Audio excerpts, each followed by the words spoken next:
Hi hello welcome to social post finance. So నేను Mirapala Madhu, insurance and mutual fund distributor. ఈ రోజు మనం discuss చేసుకున్న టాపిక్ ఏంటంటే ఎస్ఐపి.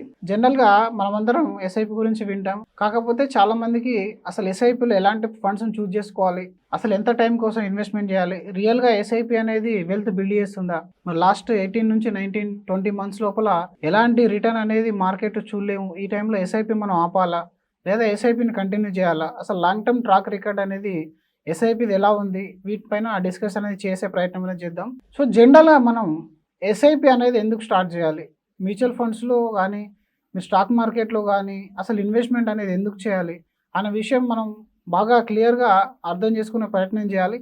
ఇక్కడ ఎస్ఐపి ఇంతకుముందు మన దగ్గర ఉన్న ఇన్వెస్ట్మెంట్ ఆప్షన్స్ ఏంటి, బ్యాంకులో మనం ఎఫ్డి చేసేవాళ్ళం లేదా బయట ఇంట్రెస్ట్లకి మనీ తిప్పేవాళ్ళం, రియల్ ఎస్టేట్ కానీ గోల్డ్ కానీ ఇలాంటి ఇన్వెస్ట్మెంట్స్ అనేది చేసేవాళ్ళం. ద బిగ్గెస్ట్ ప్రాబ్లం ఏంటనంటే మనకి ఎప్పుడైతే ఇన్వెస్ట్మెంట్ స్టార్ట్ చేస్తామో మనం ఇగ్నోర్ చేసేది ఏంటంటే ఇన్ఫ్లేషన్ అనేది ఎవరికి కూడా గుర్తుండదు. అంటే మీరు ఈరోజు 100 రూపీస్ను ఇన్వెస్ట్మెంట్ చేస్తున్నారు, అది మీ ప్రొడక్ట్ 5%, 6% రిటర్న్ ఇస్తుంది. బట్ మీరు రేపొద్దున కొనగలిగే వస్తువు ఏదైతే ఉంటుందో లేదా తీసుకోవాల్సిన సర్వీస్ ఏదైతే ఉంటుందో లేదా మీ రిటైర్మెంట్ కార్పస్ కోసం మీరు అక్యుములేట్ చేయాల్సిన డబ్బు ఏదైతే ఉంటుందో అది ఇన్ఫ్లేషన్ వల్ల చాలా రేట్లు తగ్గిపోతుంది. ఆ విషయం చాలా మందికి తెలియదు. అందుకనే చాలామంది ట్రెడిషనల్ పాలసీస్ ఇప్పటికి కూడా కడుతూనే ఉంటారు. ట్రెడిషనల్ పాలసీస్ అనేది కట్టాలి. ఎప్పుడు కట్టాలి అని అంటే మనకు ఒక గ్యారంటీడ్ సొల్యూషన్ కావాలి అనుకున్నప్పుడు ఇన్వెస్ట్మెంట్స్ అనేది ట్రెడిషనల్ పాలసీలో కానీ ఎఫ్డీలో కానీ చేయాలి. అండ్ మనకు లాంగ్ టర్మ్లో డెఫినెట్గా ఈ ఇన్ఫ్లేషన్ బీట్ చేయాలంటే మాత్రం మన ఇన్వెస్ట్మెంట్ అనేది ఈక్విటీలో ఉండాలి. మరి ఈక్విటీలో ఉండాలంటే మన దగ్గర ఉన్న చాలా ఆప్షన్స్ ఉంటాయి. ఒకటి, మీరు డైరెక్ట్ స్టాక్స్లో అయినా ఇన్వెస్ట్మెంట్ చేయొచ్చు, ఈటీఎఫ్లో ఇండెక్స్ ఫండ్స్లో అయినా ఇన్వెస్ట్మెంట్ చేయొచ్చు, ఎఫ్ఎండ్ఓలు చేస్తారు చాలామంది. అలాగే మ్యూచువల్ ఫండ్స్లో సిస్టమేటిక్ ప్రాసెస్లో ఒక స్ట్రక్చర్ ప్రోడక్ట్ తీసుకొని మన గోల్స్ని మనం క్లియర్గా డిఫైన్ చేసుకొని ఆ గోల్స్కి అనుగుణంగా మంత్ ఆన్ మంత్ మనకు పాకెట్ ఫ్రెండ్లీ ఉండేలాగా ఈ ఎస్ఐపి అనేది మనకు ఉంటుందన్నమాట. అయితే ఇందులో చాలామందికి ఏంటంటే స్ట్రాటజీ అనేది తెలియదు. ఎస్ఐపి అనేది స్టార్ట్ చేయాలని తెలుసు, బట్ దానిలో ఎలాంటి స్ట్రాటజీ అనేది వాడాలి, అసలు ఎస్ఐపి అనేది జనరల్గా ఇప్పుడు మనం ఇన్వెస్ట్మెంట్ చేసే మనీ అనేది ఇండియన్ మార్కెట్లో లేదా మీరు గ్లోబల్ ఇన్వెస్ట్మెంట్ చేసినట్టయితే గ్లోబల్ మార్కెట్లో ఉన్న కంపెనీస్లోకి వెళ్తుంది. అసలు మార్కెట్లో రిటర్న్ ఇవ్వకపోవడానికి మెయిన్ రీజన్ ఏంటి, మన మనీ అనేది తగ్గడానికి మెయిన్ రీజన్ ఏంటి అనేది మీకు తెలియాలి. వెరీ వెరీ ఎర్లీ ఇన్వెస్టర్స్కి ఇది బాగా యూజ్ అవుతుంది. అసలు మీరు మార్కెట్లో ఇన్వెస్ట్మెంట్ చేసినప్పుడు మనం కార్పొరేట్ కంపెనీస్లోకి మన అమౌంట్ అనేది వెళ్తాలి. ఎందుకంటే వాళ్ళ యొక్క షేర్లే మనం కొనేది. ఎప్పుడైతే ఎవరైతే అమ్మడానికి రెడీగా ఉంటారో ఆ అమ్మడానికి ఉన్న ప్రైజ్ని మనం కొంటున్నాం ఇప్పుడు. అలాగే రేపొద్దున మనం సెల్ చేసినప్పుడు వేరే వాళ్ళు కొనడానికి రెడీగా ఉంటారు. ఇది స్టాక్ మార్కెట్లో జరిగేది. అయితే మనకు ఈక్విటీలో ఇన్వెస్ట్మెంట్ చేస్తున్నప్పుడు end of the day corporate companies యొక్క పర్ఫార్మెన్స్ అనేది ఈక్విటీ మార్కెట్ని డిఫైన్ చేస్తుంది. కార్పొరేట్ కంపెనీస్ అంటే ఏంటి, కార్పొరేట్ కంపెనీస్ అంటే మనం డైలీ వాడే వస్తువులు ఏవైతే ఉంటాయో, మార్నింగ్ మనం వేకప్ అయిన బెడ్ నుంచి వేకప్ అయిన తర్వాత యూజ్ చేసే పేస్ట్ నుంచి దగ్గర నుండి ఈవినింగ్ వరకు మనం యూజ్ చేసే ప్రతి ఐటెం, తీసుకునే ప్రతి సర్వీస్ అనేది లిస్టెడ్ అయిన కంపెనీస్ యొక్క ప్రోడక్ట్. దాదాపు లిస్ట్ అయిన ప్రోడక్ట్ నుంచే మనకు వస్తుంది. ఫ్యూసీ మొబైల్ కానివ్వండి, క్లాతింగ్ కానివ్వండి, తీసుకునే ఐటీ సర్వీస్ కానివ్వండి, సో మొబైల్ రీఛార్జెస్ అవనివ్వండి, లేదా ఫుడ్ సర్వీసెస్ కానివ్వండి, ఇవన్నీ కూడా ఒక కార్పొరేట్ కంపెనీ యొక్క ప్రోడక్ట్. ఆ యొక్క కార్పొరేట్ కంపెనీ యొక్క ఎర్నింగ్ బాగున్నంత వరకు షేర్స్ అనేది పెరుగుతాయి. కార్పొరేట్ కంపెనీ యొక్క ఎర్నింగ్ బాగుండాలంటే దానికి రీజన్ మనకేంటి, కార్పొరేట్ కంపెనీ ఎర్నింగ్ ఎప్పుడు బాగుంటుంది, ఒకటి మన దగ్గర సర్ప్లస్ అమౌంట్ ఉన్నప్పుడు కన్జంప్షన్ అనేది ఎక్కువ ఉంటుంది, కార్పొరేట్ కంపెనీకి ప్రాఫిట్స్ వస్తాయి. మన దగ్గర కన్జంప్షన్ ఎక్కువ ఉండాలి అనుకుంటే generally reserve bank of India inflation అనేది కంట్రోల్ చేస్తూ లిక్విడిటీ అనేది పెంచుతూ ఉండాలి. అంటే మీకు ఇంట్రెస్ట్ రేట్ ఎక్కువ ఉంది అనుకోండి, ఫర్ ఎగ్జాంపుల్ మార్కెట్ ఎలా మూవ్ అవుతుందో చెప్తాను. ఇది బాగా మ్యాక్రో లెవెల్లో మీరు అర్థం చేసుకోవడానికి ట్రై చేయండి. ఇంట్రెస్ట్ రేట్ అనేది బాగా ఎక్కువ ఉన్నప్పుడు ఏమవుతుందని అంటే ప్రోడక్ట్ మేకింగ్ ఛార్జెస్ అనేవి పెరుగుతాయి. వాళ్ళకి లోన్ తీసుకోవాలనుకుంటే వాళ్ళకి ఇంట్రెస్ట్ రేట్ పెరిగినప్పుడు వాళ్ళు ప్రోడక్ట్ పైన కాస్ట్ అనేది పెంచుతారు. ప్రోడక్ట్ పైన కాస్ట్ ఎప్పుడైతే పెంచుతారో అప్పుడు మనం కొనే కెపాసిటీ అనేది అందరి దగ్గర ఉండదు. అంటే ఎక్కువగా మనం స్పెండ్ చేయలేం మనీని. అప్పుడు ప్రొడక్టివిటీ అనేది తగ్గిపోతుంది. అప్పుడు షేర్ ప్రైస్ అనేది తగ్గే ఛాన్స్ అనేది ఉంటుంది. అదొక పెద్ద రీజన్. అండ్ రెండోది, when RBI want to leverage interest rates, interest rate తగ్గించినప్పుడు ఏమైతుందంటే లోన్స్ అనేది చీప్ అయిపోతాయి. మ్యానుఫ్యాక్చరింగ్ అనేది లోన్స్ చీప్‌గా ఉన్నప్పుడు ప్రొడక్ట్ పైన వాళ్ళు రేట్స్ అనేది తగ్గించే ప్రయత్నం అనేది చేస్తారు. అలాగే లోన్స్ చీప్ అయినప్పుడు ఇప్పుడు మీరు హోమ్ లోన్ కడుతున్నారు. అలాగే మీరు హోమ్ లోన్ యొక్క ఇంట్రెస్ట్ రేట్ తగ్గిందనుకోండి, మీ దగ్గర సర్ప్లస్ అమౌంట్ ఉంది. అలాగే ఈ సర్ప్లస్ అమౌంట్ ఉన్నప్పుడు మీరు దాన్ని వేరే దగ్గర స్పెండ్ చేయడానికి ఉపయోగిస్తారు. అప్పుడు డెఫినెట్‌లీ నార్మల్ కంటే ఈ కన్జంప్షన్ అనేది ఎక్కువ ఉంటుంది. కన్జంప్షన్ ఎప్పుడు ఎక్కువ అయినప్పుడు షేర్ ప్రైస్ అనేది పెరుగుతుంది. షేర్ ప్రైస్ వల్ల మీకు మ్యూచువల్ ఫండ్‌లో ఉన్న ఎన్ఏవి అనేది పెరుగుతుంది.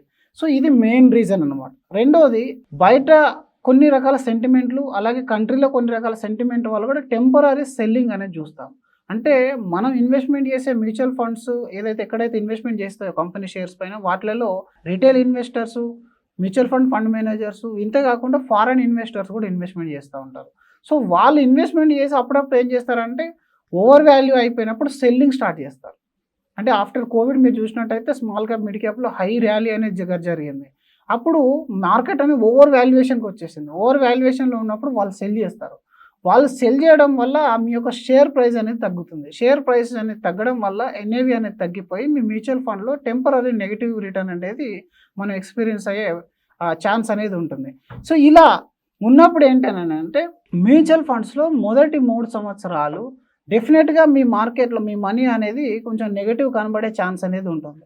బట్ కంపారేటివ్‌లీ లాస్ట్ 10 ఇయర్స్ గనుక మీరు చూసుకున్నట్టయితే 7 ఇయర్స్ గానీ, 10 ఇయర్స్ గానీ, మోర్ దెన్ 3 ఇయర్స్ ఏది చూసుకున్నా సరే దాదాపు అన్ని రకాల మ్యూచువల్ ఫండ్స్‌లో మీకు పాజిటివ్ రిటర్న్ అనేది చూశారు. అయితే అందులో కూడా లార్జ్ క్యాప్‌లో మీకు డెఫినెట్‌లీ ఆల్ టైమ్ హై ఉన్న లార్జ్ క్యాప్ మళ్ళీ సేమ్ పాయింట్‌ని టచ్ చేయాలంటే మీకు మినిమమ్ 3 ఇయర్స్ టైం అనేది పడుతుంది.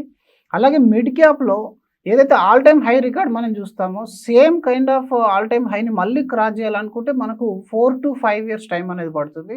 అలాగే స్మాల్ క్యాప్ వెన్ ఇండెక్స్ మీకు ఆల్ టైమ్ హైని టచ్ చేసినప్పుడు దాన్ని మళ్ళీ ఆల్ టైమ్ హై టచ్ చేయాలనుకుంటే 6-7 ఇయర్స్ ఆఫ్ టైం అనేది పడుతుంది. సో, ఇలా పడ్డప్పుడు మీరు గనుక చూసుకోకుండా మీరు 2 ఇయర్స్ కోసం స్మాల్ క్యాప్‌లో ఇన్వెస్ట్‌మెంట్ చేస్తారు.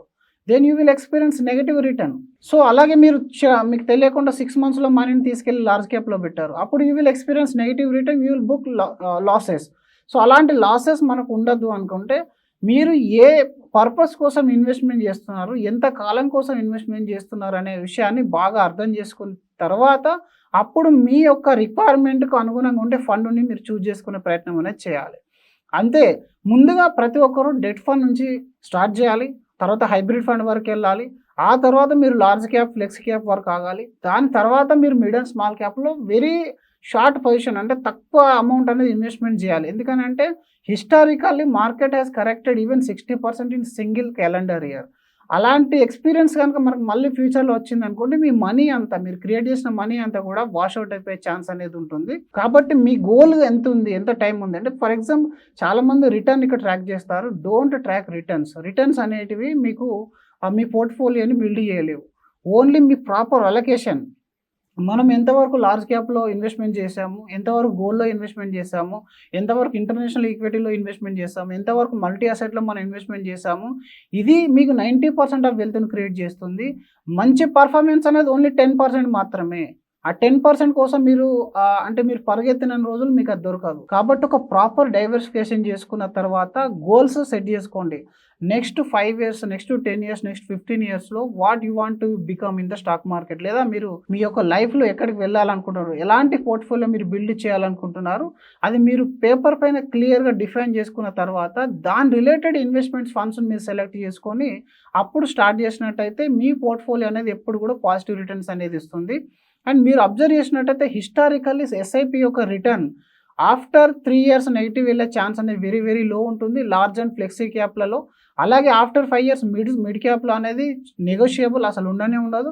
అండ్ అలాగే 7 ఇయర్స్ అండ్ అబోవ్ కనుక మీరు స్మాల్ క్యాప్‌లో ఉంచినట్టయితే అది ఓన్లీ పాజిటివ్ రిటర్న్ చేసే ఛాన్స్ అనేది ఉంటుంది. రీసెంట్‌గా మీకు ఎకనామిక్ టైమ్స్ వాళ్ళు మీరు డిఫైన్ చేసిన ఒక చిన్న ప్రచారం చేసిన ఒక ఆర్టికల్ అనేది ఉంది. మీరు అందులో చూడొచ్చు.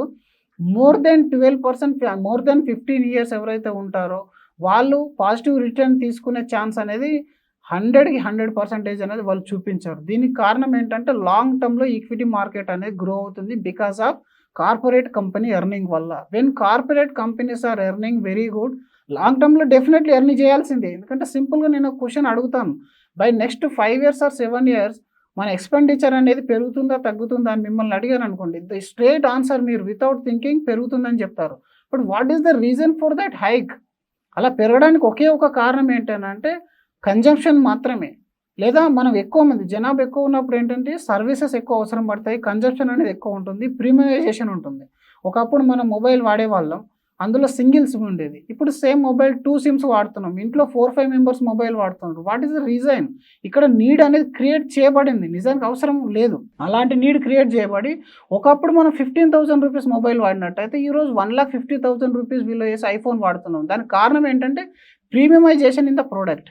అంటే ప్రతి ఒక్కరు కూడా వాళ్ళు నార్మల్ ప్రొడక్ట్ కంటే ప్రీమియమైజేషన్ వాడడానికి ఎక్కువ ఇష్టపడుతున్నారు. So this is the main reason. అంటే కన్జంప్షన్ అనేది ఒక రీజన్, ప్రీమియమైజేషన్ అనేది 2 రీజన్. దీనికి అలాగే ఇండియా యొక్క గ్రోత్ స్టోరీ కూడా నెక్స్ట్ 10-15 ఇయర్స్ లోపల చాలా అగ్రెసివ్‌గా ఉండబోతుంది. దానికి అన్ని రకాల ఫ్యాక్టర్లు మీరు అనేది మార్కెట్‌లో చూడొచ్చు. సో ఎస్ఐపి అనేది లాంగ్ టర్మ్‌లో మీ యొక్క గోల్స్‌ని ఫుల్‌ఫిల్ చేయడానికి, ఇన్‌ఫ్లేషన్ బీట్ చేయడానికి యూజ్ అవుతుంది. ఫస్ట్ 3 ఇయర్స్ మీరు బ్లైండ్‌గా ఇన్వెస్ట్‌మెంట్ చేయాలి. బిఫోర్ 3 ఇయర్స్ అయితే మీ ఇన్వెస్ట్‌మెంట్ కావాలి అనుకుంటే అప్పుడు మీరు డెట్ సెక్షన్‌లో ఇన్వెస్ట్‌మెంట్ చేయడం అనేది మంచిది. ఇంకా మరింత సమాచారం కోసం మీకు సంబంధించిన మ్యూచువల్ ఫండ్ డిస్ట్రిబ్యూటర్‌ని గానీ, లేదా ఇన్వెస్ట్‌మెంట్ అడ్వైజర్‌ని గానీ కన్సల్ట్ అవ్వండి. Thank you so much.